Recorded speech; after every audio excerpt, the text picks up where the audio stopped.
Hi, I'm Ross from Play Wild, and in this video we're going to learn how to assemble the Play Wild 40-inch saucer tree swing. So sit back and in 5 minutes we'll have it all ready to go.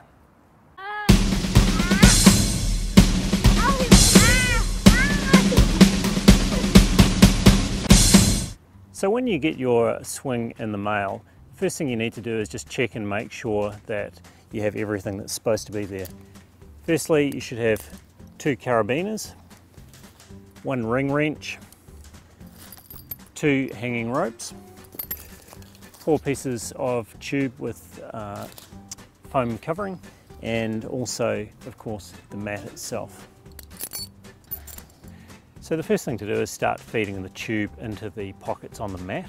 Now when you feed the tube into the pockets, to make sure that you have the logo lined up with the hanging ropes once the swing is fully assembled, the best thing to do is to start feeding the tubes in from a pocket that's 45 degrees from the logo as opposed to the right angle.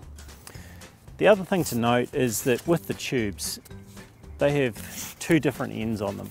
One of them is a female end, which is a larger diameter hole, and the other is the male end, which is a smaller diameter hole. The other thing to note specifically is that on the top side of the tube, it has a much longer elongated hole, as opposed to the lower side of the tube has a round hole. Now when you feed the tubes into the pockets, always make sure that the elongated hole is on the upper surface facing upwards. A little further through the video you'll realise why that's necessary. So let's start feeding the tubes through the pockets, again keeping the elongated slot on the tube facing upwards. That's the first piece through, and now it's a case of taking the second piece, making sure that you have the female end facing the male end, and cutting ourselves around 2 pockets and feeding it back through as well.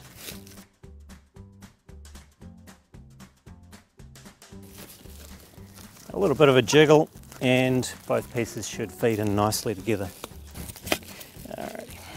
Now it's entirely up to you. At this point you can feed the remaining 2 pieces of tube in and join everything together. Alternatively, I find it a lot easier to start putting the bolts through to hold the tube together, keeping it all in place while you put the other pieces in. So let's go ahead and do that. The thing to note with the hanging bolts is that there are 3 parts to it: the bolt itself, a flat washer which is in fact concave and has a slight curve to it which needs to face the frame, and then a nylock locking nut. So this is where it becomes apparent why we need to have the elongated slot facing upwards, because the bolt, the hanging bolt itself, actually slots down into that and keeps everything in place. So now we've got the bolt through the tube, and you can see that the lower part of this bolt here actually slots into the elongated slot on the top of the front. Now simply put the washer on with the concave part of the washer facing the tube, followed by the nylock locking nut.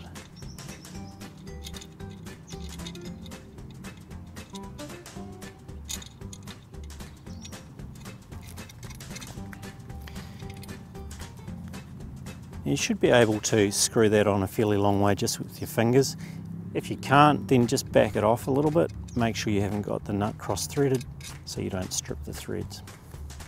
So now we've got the first of the 2 ropes started through the frame, and in order again to make sure that we have the logo lined up with where the hanging ropes are, we'll just throw that bolt over there, which is going to go in this join. Now take your 3rd piece of tube, make sure you've got the male end pointing towards the female end and the slots facing up, and we'll feed it through.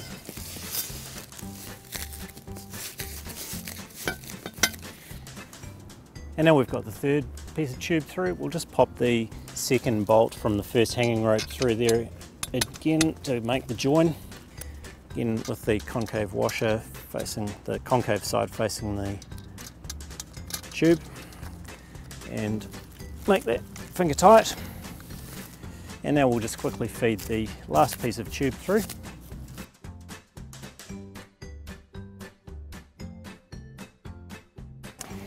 Now to get the last join together, it's often easier to stand the swing right up on its side like this, and then just pull the pieces of tube apart and get them in place. Now make sure you avoid pinching your fingers in the join of the two tubes, and often a little bit of downwards force like that just helps the two last pieces of tube pop together. Now we can place the last two bolts in the joins and keep it all in place.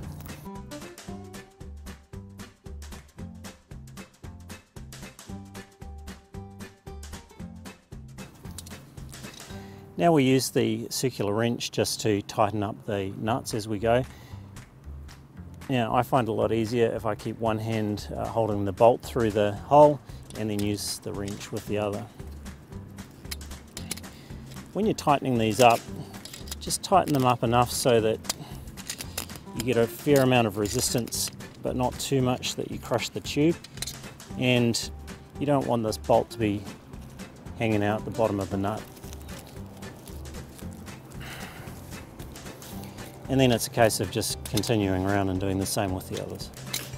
At this point you can just test the join, give it a good wiggle with your hands holding each piece of tube on either side of the join. Just give it a jiggle and make sure there's no movement there and it's solid.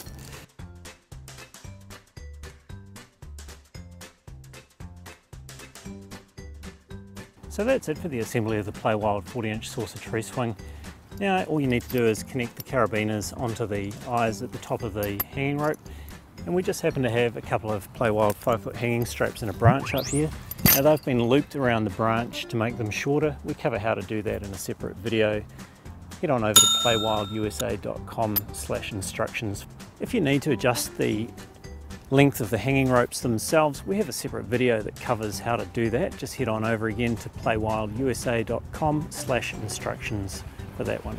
And the last step is to connect the carabiners onto the D-rings of the hanging straps. And you're good to go. I hope you found this video helpful, and we look forward to seeing you in the next one.